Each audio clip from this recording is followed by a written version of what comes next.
to hear our next speaker. He is the pride and inspiration of our ecosystem here. He's the Pakistani who raised a unicorn. He transformed millions of lives from Morocco to Pakistan. How many of you guys took a Careem to get here? Yeah? How many of you have taken a Careem this week? Most of the room. So, Mudassir Sheikha is the CEO and co-founder of Careem. He started his career with a Silicon Valley startup and soon worked with seed stage companies. Then he moved back to Pakistan and co-founded Device Anywhere, a company that was acquired by Keynote in 2008. And then he joined McKinsey & Company in Dubai. 4 years later, he left and decided to follow his dream with an ex-colleague from McKinsey. And that's how Careem started. Mudassir Sheikha, please come on stage. Give him a warm welcome. All those claps you've been saving up for today, please.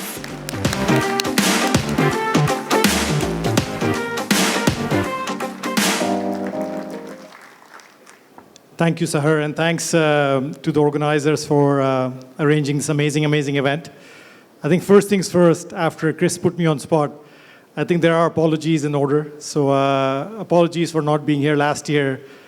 But I also want to thank Chris for making all of us Pakistanis believe in this ecosystem. A lot of times what happens is we don't believe until people outside of the country believe. And I think, Chris, without you realizing it, you're actually playing that role at this point, where I think sometimes we feel that we are biased and our love for the country and our attachment to the country can probably influence the decisions that we are making. But when we see people from the outside betting on the ecosystem, making things happen, it actually makes us believe. It makes us want to commit. And belief is important, if you think of it, because it's really belief that is the beginning of most things. Let me see if I can. And it was this belief that really started the Careem journey. And it was 2011.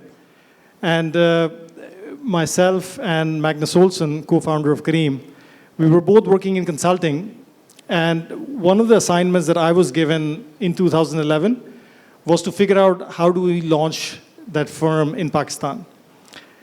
And the founder or the sort of CEO of that firm would often joke that Pakistan is the largest country in the world that doesn't have an office of that firm. That was consulting company McKinsey.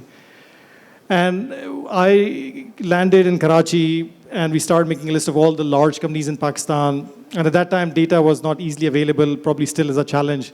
So the easiest thing we could do is we went to the Karachi Stock Exchange and made a list of all the companies in Pakistan along with their valuations, along with their market cap. And this is 2011, so markets weren't doing as well as they might have done later. But at that time, outside of oil and gas, there was only one company in Pakistan that had a $1 billion plus valuation. And, can anyone guess what that company was? Engro. At that time, Engro was the only company that, at least on the Karachi Stock Exchange, was listed with a $1 billion valuation. And when we saw those results, as a Pakistani that lived many years in the US, spent some professional life in the Silicon Valley, and every 100 meters you find companies that are worth billions of dollars, tens of billions of dollars, hundreds of billions of dollars, to find out that in my own country, in our backyard, there was only one company that had reached that scale was a bit shocking and a bit embarrassing as well. And the $1 billion was not the number. $1 billion was just a marker, right? It could have been any number. But the reality is that for some reason or the other, in this region, in Pakistan especially, we've actually not been able to build large and lasting institutions. And I often joke around with Magnus, who's from Sweden, that for a population of 10 million people, you guys have done a phenomenally good job in producing these institutions. They've produced IKEA, Volvo, Ericsson, Skype, you name it. So many large companies have come out of a small country like Sweden, and they haven't come out of a large country with capable people, with hardworking people like Pakistan. So it really comes down to belief. If we believe that we can do it, we will be able to do it. But if we don't believe in ourselves, if we don't believe in it, then we're basically admitting failure before we even start.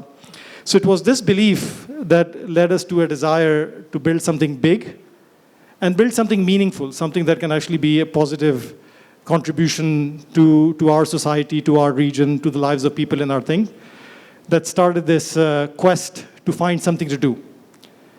Now, we actually started with the idea of starting something than the idea itself. Then we said, let's actually find an idea to build something with. And finding an idea is the same as Sami said, you have to find a problem, and you have to find a problem to solve. And the bigger the problem, the bigger the opportunity. And while on a day-to-day basis, it's very frustrating to live in a place like Karachi, where you find so many problems on a daily basis, but with a different lens, all of these problems start looking like opportunities. And the bigger the problem, the bigger is that opportunity. And when we first looked at ground transportation, this was a problem that we had faced in our daily lives as consultants, traveling the region. You know, you make a booking for airport in Riyadh for someone to come and pick you up. Sometimes that person shows up, sometimes they don't show up. Even when they come to pick you up, they don't know where to take you. Directions are difficult, so you're getting lost. It was a painful experience to get around in the region in the old way of doing things. So the idea was big and the problem was big, but we weren't sure if this problem was meaningful. Was it a meaningful problem to solve? What if we are able to transport consultants from one point to another? What lives will we really change? And it wasn't until one encounter that we had with a captain in Abu Dhabi, and this wasn't a captain before, he was working for a limo company that was in Ramadan in 2012, parked outside a hotel. And we went and spoke to the guy, and he basically said that he has 3 kids in Bangladesh, and he basically works 16 hours a day. And in Ramadan, he basically does 3 to 4 rides every day. That's it. So most of the times he's sitting idle. And 90% of the money that he makes, he sends it back home to educate his kids and feed his family. And he basically lives on 10% of that money in Dubai, in Abu Dhabi at that time. And that money basically gets spent on his bed, which he also doesn't have a dedicated bed which he sleeps on, because he shares the bed in multiple shifts with another captain. And when we sort of heard that story and we realized that how difficult and uncertain it was for them to sort of earn a living predictably, is really when this opportunity became meaningful to us. Yes, it's a big opportunity, but it can also be super, super meaningful because we can make it easier for people like him to earn a living and feed their families. So that's really how the quest started. Now it's been 7 exciting years since that day, and a lot of things have happened, right? A lot of good things have happened, a lot of mistakes have been made. But one thing that was super, super interesting was, which was mentioned a little bit before in Sami's talk as well, this concept of learning and iterating. And we didn't know anything about the transportation business, and we probably still don't know too much about the business. The learning that happened of this business, which seemed very easy from the outside, was literally by speaking to a lot of our captains. These captains who were doing this business much longer than we were even alive, in some cases, were the coaches, were the mentors. They told us, sir, यहाँ service launch करें, यहाँ से booking आएगी. Sir, इस customer को इस तरह treat करें, this is what will make the customers happy. So it was a lot of these small learnings that we started implementing in our service. And then naturally those insights that they had from years and years of working were true to the test and started delivering customer acquisitions, started delivering loyalty, and the service started growing. So it was a lot of learning. And it was one of those moments that we realized that we don't know anything about this business. So the best we can do is launch as quickly as possible and keep learning from our failures. And there were many failures, right? So we used to have this thing where every week, every sort of Thursday, which is the Friday in Dubai, we would make a list of all the failures that we've had in the week, and then we would break down those failures. Why did this failure happen? What could we have done differently to make sure that this failure doesn't happen again? And then we would make sure that those failures were incorporated in our service. So the service was built very, very iteratively on the ground, learning from others, learning from mistakes, learning from failures. And this is one of the biggest things that we have learned as sort of entrepreneurs in this journey, that we actually don't know much about most things. You just have to sort of hit the ground, try things, and learn from them. Of course, a year after we started, competition came into town, and this is even before people like Chris had given us any money, so we were still bootstrapped. We had basically put down $50,000 each, $100,000 in the pool, and we said, let's start the service. And competition comes in, they've already raised gazillions of dollars. They have an app that works. They have a brand that's recognized. And I think there were 4 people in Careem at that time, and everyone is freaking out. Everyone's freaking out, saying, how the hell will we survive? These guys have everything that we don't have, and they're in the market aggressively marketing. It was coming down to a point where many of our captains, who we had built amazing relationships with, started defecting. They would basically call captains in a hall like this, and they would offer captains at that time 15,000 dirhams to basically work with them and not with Careem. So it was really, really aggressive. And there were times where we wondered if we would survive or not. But one of the sort of learnings from that experience was, as an entrepreneur, you just cannot give up, right? I know Sami mentioned about recognizing when it's done and you call it a day. But there will be so many points in the journey where things look very bleak, things look very dark.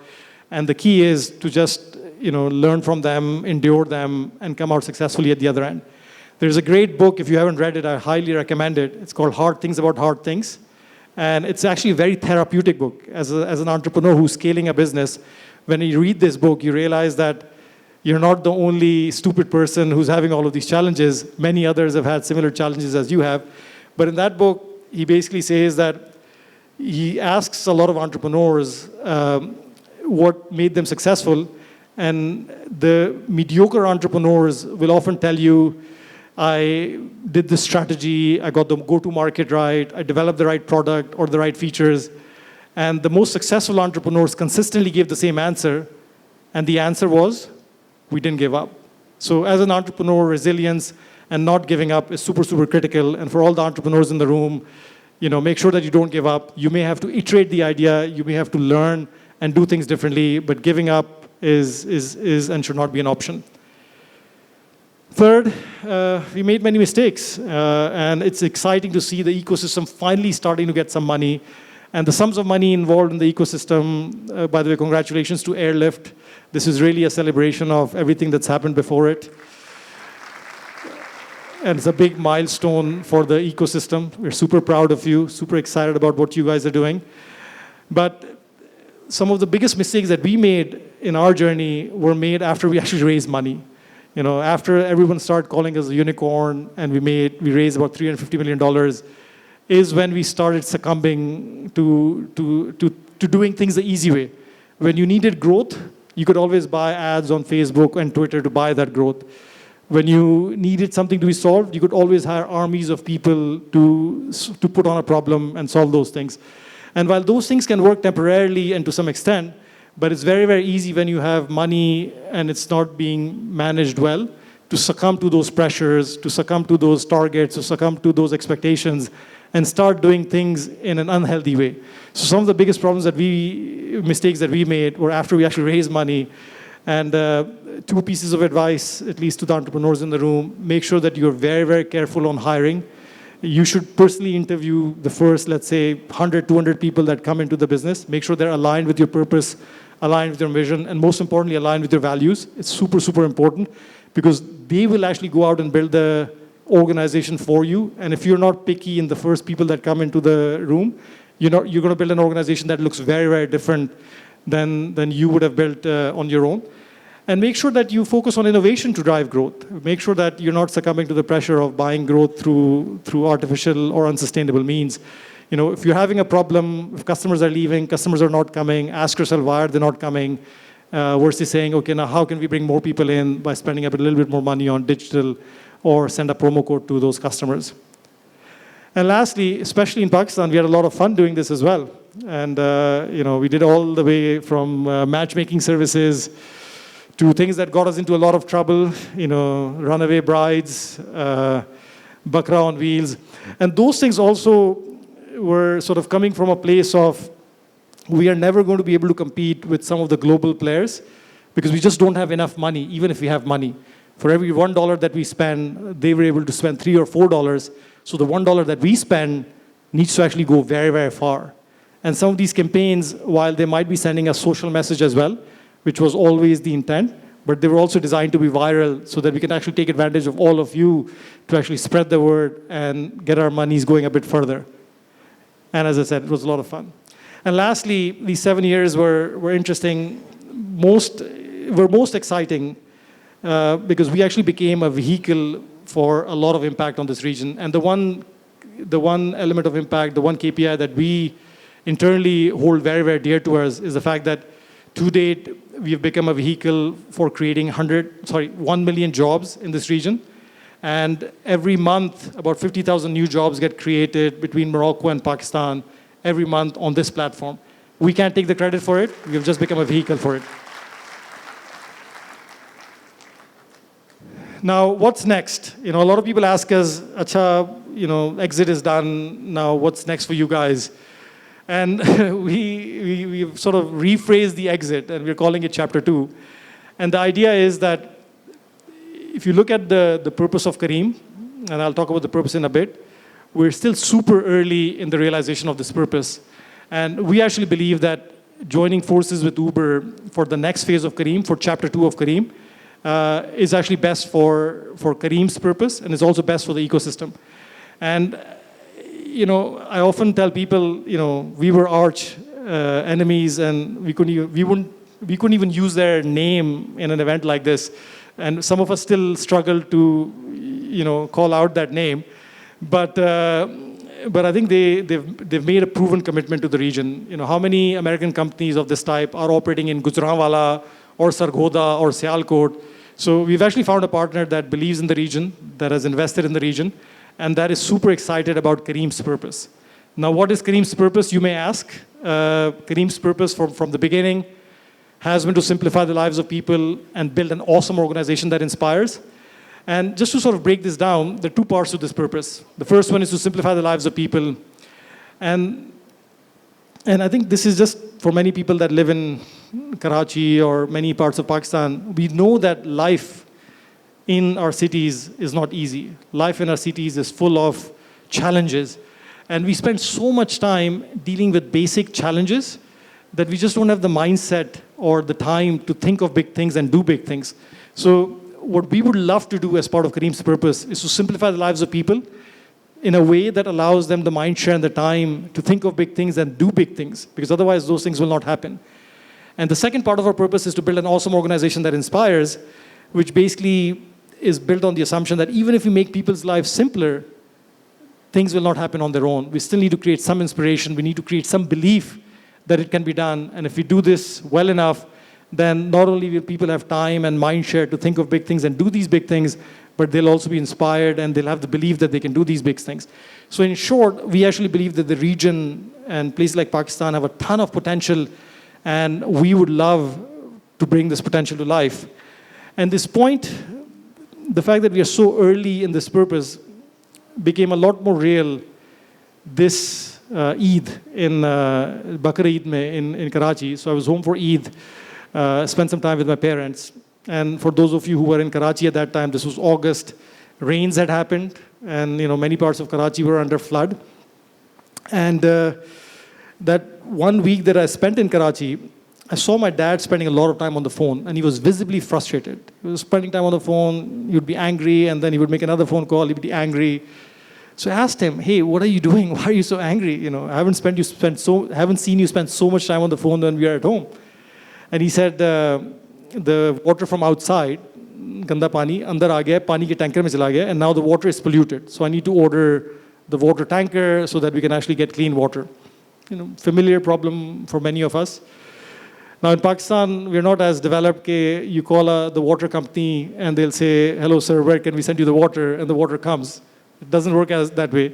So he's been called, he went to a website, found a number, he called that number, nothing happened, then he called another number, someone picked up, gave him another number.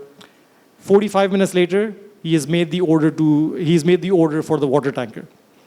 Water will come next day comes, there is no water. Then he does the same routine again, makes 3 or 4 phone calls to order water. The next day, still there is no water. Now he's getting really worried because now the water levels are really, really low. And if you don't get water now, then there is not enough money for showers or anything of that sort. So now he starts using some connections, right? In Arabic, they call them vastas. He calls someone who calls someone who calls someone, and finally water shows up. Wo pani wala, I don't remember the amount. He's asking him for, I think, 3,500 rupees. Might be a bit off. And he normally pays 2,800 rupees. So there's a difference in what he's charging now and what my dad normally pays. So there's some haggling going on, right? And they spend half an hour haggling, and then eventually they agree on a number in the middle. That whole episode to just get water must have taken 10 hours of his time that week. And he lives in a decent neighborhood of Karachi. He's able to afford all of these things. He knows people. And still it takes him so long just to provide basic water for his family. Man, this is the life that many people in our cities are living. And if this is the struggle that we're having to fight for such basic necessities, which people in other parts of the world just turn on the tap and the water comes, how the hell are we going to have any time or any energy or any focus to do anything? And that's what we need to solve. We need to start simplifying people's lives so they can have the freedom, they can have the mind share, and they have the energy to go out and pursue these big things. So what we would love to do at Careem to make this happen, and this is the rain thing, is to become the region's everyday super app. It's not our idea, it's not a new idea, but we actually believe that we are in one of the best positions to make it happen. Let's create an open platform that allows people that want to solve these problems to come onto our platform and start acquiring customers and start using some of the building blocks that we have built. So if someone wants to create awareness of their water service and defense in Karachi, we're happy to onboard you on our app. You'll get the customers, you'll get the awareness. We'll also give you some of our dispatching technology. We'll give you our payment stack to start accepting money for these things.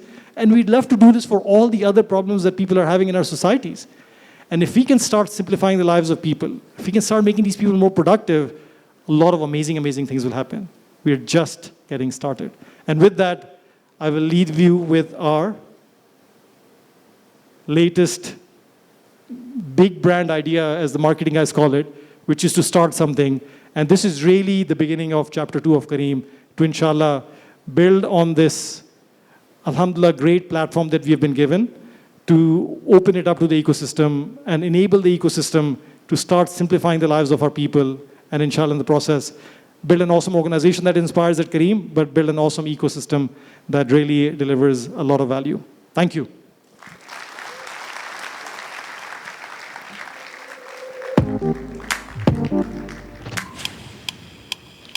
जिंदगी हर रोज शुरू होती है,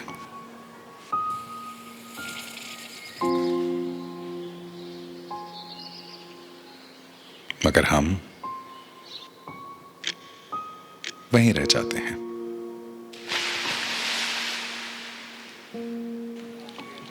भीड़ में,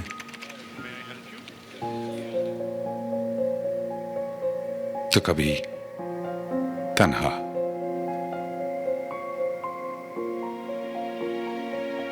खुद से पूछे जाते हैं,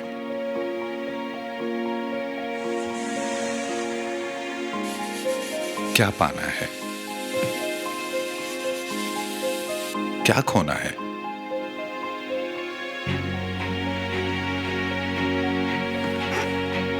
उम्र भर क्या यूं ही रहना है? रुको, समझो, जानो।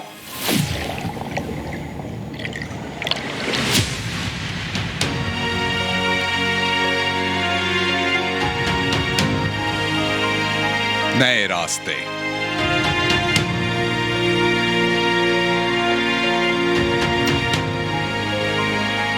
मिलो अपने आप से,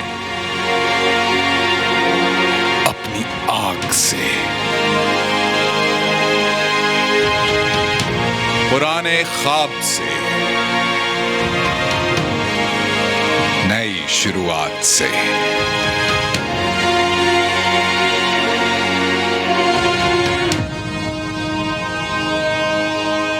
आज, अभी से बदलो अंदाज, बदलो परवाज।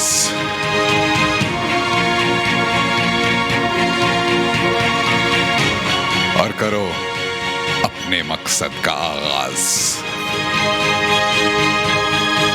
शुरू करो सोचना, समझना, बदलना, करना। करीम, कर इब्तिदा।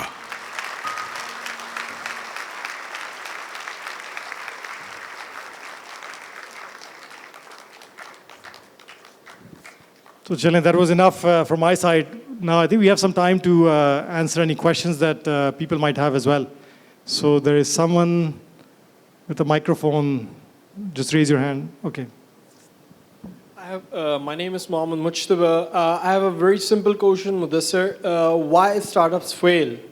And what's the one reason why startups fail? And what's the one reason why a startup being successful? I mean, what's the one reason जिसकी वजह से उनकी teams जो हैं वो जैलन रहती हैं और successful होती हैं? So simple. Yeah, so good question, Mustafa Saab. I don't know, statistically, I'm sure, some of the venture capital investors in the room can probably give a better answer. But the two things that I can think of, one is the team. Ideas are dime a dozen, as they say, right? It's the team that really brings the idea to life. And if you can find the right team that's aligned behind a certain objective, behind a certain vision, and you find people that sort of get along, can trust each other, and make things happen, that's critically important. And I've seen some startups fall apart because the team somehow, the right team doesn't come together, or if the team was right, they start fighting and things don't pan out that way.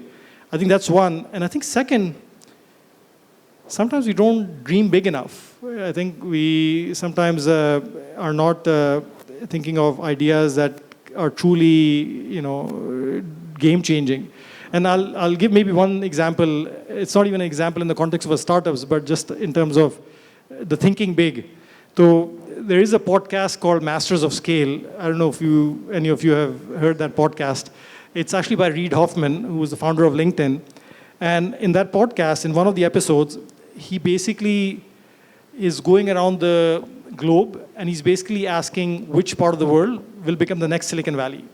So he goes to Los Angeles, he goes to London, goes to India, China, and a few other parts of the world. Then he goes to a country which, we have some, challenging relationship with. He goes to Israel. He goes to Tel Aviv. And he's asking the gentleman in Tel Aviv, can you guys become the next Silicon Valley? And the person on the other side actually was quite offended by the answer. He's like, what do you mean we'll become the next Silicon Valley? On many dimensions, we're actually doing really well already. Look at the success stories that have come out of here. Look at the, all the things that we have done. And he said, we have in Israel everything that the Silicon Valley has: infrastructure, education, resilience, all of these things. But we have one thing that Silicon Valley does not have. And what is that one thing? If anyone has listened to that episode,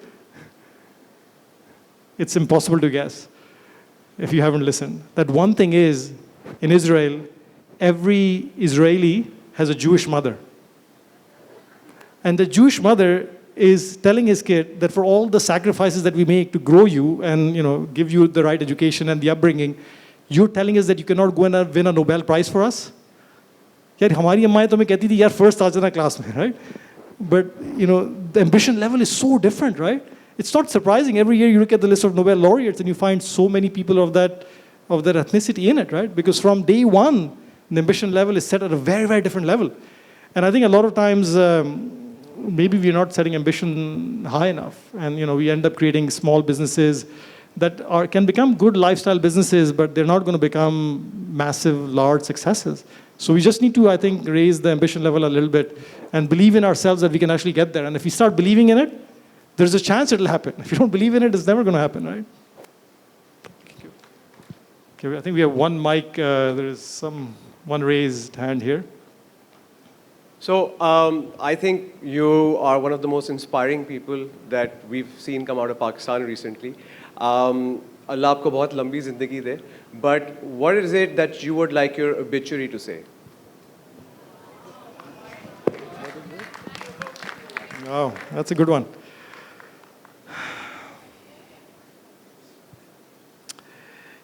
Growing up in Pakistan around the time that we grew up, And even if you go to the masjid every Friday, you get reminded how insufficient you are, right? Every problem is a problem that sort of we have inflicted upon ourselves. Agar achhi cheezein nahi ho rahi, so you're definitely not being a better Muslim or a good Muslim, and that's why it's happening to you. So I grew up with that sort of guilt consciousness, right? So, there is something about being selfless that I would love for this thing to say, because I truly believe in that attribute with the background that I had growing up. There should definitely be something about impact, right? I think at this point in my life, at least, I feel that, not from a recognition standpoint, but for responsibility that we have with everything, alhamdulillah, that we've been given, right? Like, they ask people, what role did luck play in your success, right? And the answer differs by people and differs by time as well. So I remember the CEO of Compaq, the founder of Compaq at that time was asked, what role did luck play in your success? And he said, if you'd asked me this question 20 years ago, I would have said it's mostly my hard work, but a little bit of luck. If you ask me this question now, it was largely luck and a little bit of hard work and right place at the right time. So I think we've been blessed. We didn't deserve any of this thing. So with that blessing comes a responsibility to sort of give back and make sure that we do our part in this. So, and then I think the legacy that we all want to leave, right, with our kids and family, that'll actually go out and be better human beings and better have a positive thing. And again, one story on this one, you guys will relate to it. So I grew up in Karachi. There's a place called Jamshed Road. We used to live in this apartment complex, and there was a mosque right in front of our house. And generally in mosques, Friday ko they open the loudspeaker, right? So you can hear the full khutbah. And every Friday, I would tend to be the late goer, right? Like आखिर में जाएंगे जब मौलाना साहब ने शुरू कर रहे हैं जमात अब पहुंचना है. But this one time, Maulana Sahib would say the same thing every Friday, and basically it was a story of what happened 1400 years ago. And by the 10th time you hear this is not second nature, right? You don't even pay attention because you're hearing the same stories again. But this one time, this amazing fellow, he basically said something different, and then all of a sudden everyone started listening. Wo kya keh raha hai bhai? This is now not something that happened 1400 years ago. He's talking to you. And he basically said something interesting, and he basically said, our nation is becoming more illiterate every week. It's becoming more illiterate every week because he said all of you people, and he was pointing to the audience, who can afford to give kids a decent education and a good upbringing, are only having 2 kids or 3 kids, whereas the person that's living in a village who's not able to do anything for his kids is having like 5 kids or 10 kids. So he basically said, look, it's your responsibility to sort of strike that balance, right? So I have 4 daughters, alhamdulillah. I feel that it is our responsibility to balance and make sure that we leave right human beings on the planet. Hi. That was a very good talk, Mudassir. I wanted to ask you, before I ask you, I just wanted to put out a statement that you said, you had a stiff competition where you started and how you were resilient and didn't give up. I just wanted to ask what went in your mind exactly when you thought, that it's the time that you need to pass on the mantle to Uber, and why you thought so? Like, why didn't you think that Careem could, do what it was doing for the past 7 years? It's a great question. So basically, just to rephrase the question for people that may not have understood it, what sort of made us decide, let's say, to basically do this deal with Uber, then to keep doing it ourselves? And our man here, Chris Rogers, was an excellent mentor and advisor during that whole process as well. And I think there were 2 things that were playing into the decision. One is, of course, there was a belief and there was a desire to keep doing it ourselves. That was there. We actually felt that doing a deal, we would not be in control of our destiny. We have such amazing momentum. We have a platform. So many amazing things can be done from it. Why sort of give up now? But I think 2 things happened. One is it was a realization that partnering up with Uber in the way that we were able to do this deal, where we get to remain fully independent, we get to keep our brand, we get to keep our organization, our tech stack. In that way, it really makes us stronger and makes us able to run faster to achieve our purpose and our vision. Because now, we have the know-how and the resources of a much larger business who understands our business, who can actually help and support that vision in a much stronger way. So there was a sort of turning point in our head. Okay, this is not we don't think this is an exit. We think this is a partnership. Instead of the investors that we had before, now we have another investor that is a little bit more capable and more resourceful than our other investors. So we actually feel that we'll be better able to make this thing happen. And second, I think, and Chris, to his credit, played an important role in helping us realize it, which was that don't be selfish. I think Careem has become something to this ecosystem, and you got lucky up until now. You may not get lucky in the next phase of Careem. This ecosystem could use and benefit from an exit happening. So, there was an ecosystem, thing that's playing into our thing as well. That not only is it good for us and good for our purpose and vision, but it could really provide a lift-off to this ecosystem. Thank you, Chris, for that. Hello, Assalamu alaikum. Mudassir? Nazia. Hi. I have a question. Would Careem be initiating something for the ecosystem, the green ecosystem, like carpooling, especially for women?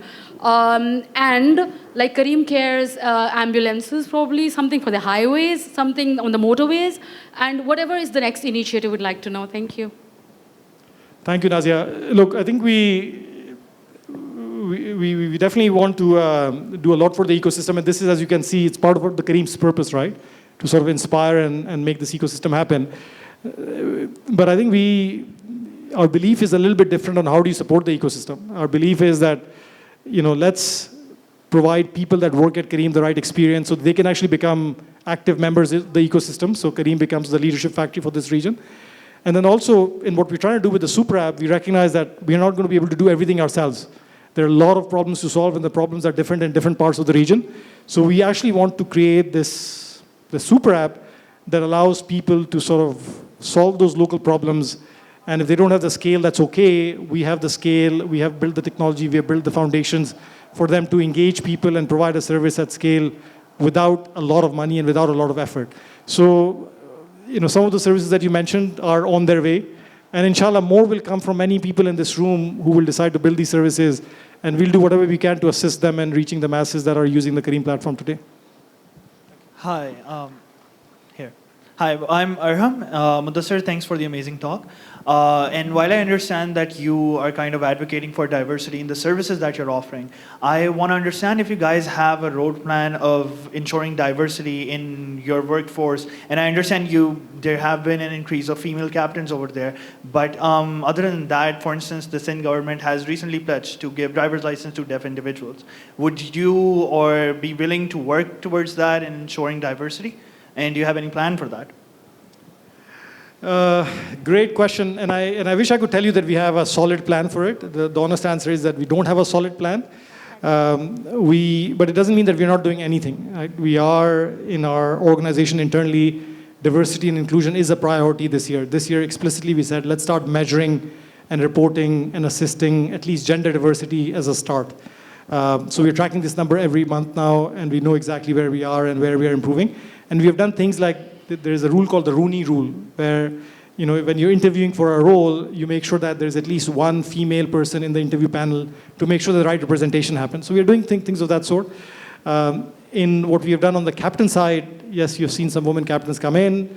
We have set ambitious targets, but frankly, the cultural challenges will just take some time to be overcome. And in places where we can, we are also working with physically challenged segments to make sure that they're able to join our service and earn a living. So for example, if you go to Saudi, once in a while you might get in a car where the captain cannot hear you, and we have put instructions at the back seat for you to sort of communicate with this person by writing something on this thing. So a lot of our local teams are doing a lot of amazing and exciting things, but this is not something that currently I can tell you that this is priority number one for us right now. Hi, Mudassir. I wanted to ask you that in the course of your speech, you wished Airlift well, and the economy is not doing well at all at the moment. And yes, the Uber acquisition has happened. Would you feel that about growth for the next few years, year on year? Are you just going to burn a lot of money, a lot of marketing, do a lot of that stuff? Or do you think that the growth which was experienced in the last 4 or 5 years, you can either get that same growth or even higher in the future? Do you work for Airlift? No, I don't work for You don't work for Airlift. No, if you work for Airlift, I was going to say that your focus should be on crazy growth because you're super, super early. Don't use Careem growth rate as a benchmark. So I think that's just on the stage. But look, I think different businesses have different sort of maturity cycles, right? So, there was a time when our business in Pakistan was growing 10x, 20x every year. And we've had those years as well. But currently, it's not growing anything close to it. But there are new things that we've started that are growing rapidly. Our bus business in Egypt is growing 100% month on month. Our food business that we've launched now in Karachi as well is growing 100% quarter on quarter. That's probably the fastest growing startup at that scale in the region today.